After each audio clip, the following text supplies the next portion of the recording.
Hi hi hi 2 days chill అవటానికి నేను మన్యంలోకి వెళ్ళడానికి రెడీగా ఉన్నా. మన్యంలో మంట వేసుకుంటూ వంట చేసుకొని ప్రశాంతంగా గడిపితే చాలా బాగుంటుంది. పైగా ఇది సీజన్ చాలా ఇంట్రెస్టింగ్గా ఉంటుంది. మీరు కూడా మీకు నచ్చిన ప్లేసెస్కి వెళ్ళి ఎంజాయ్ చేయండి. రొటీన్గా మాత్రం ఒకే చోట ఎంజాయ్మెంట్ అస్సలు చేయొద్దు, బోరింగ్.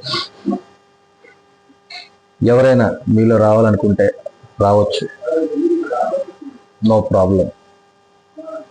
కాబట్టి 2 days ఓన్లీ ఫర్ చిల్, అంతే. మైండ్ అంతా రిఫ్రెష్మెంట్ అవుతుంది. మళ్ళీ మీరు ఏ వర్క్లు చేసుకుంటారో అందులోకి వెళ్ళిపోద్ది. 2 days అవుటింగ్ పెట్టుకొని ఎంజాయ్ చేయండి. Good bye.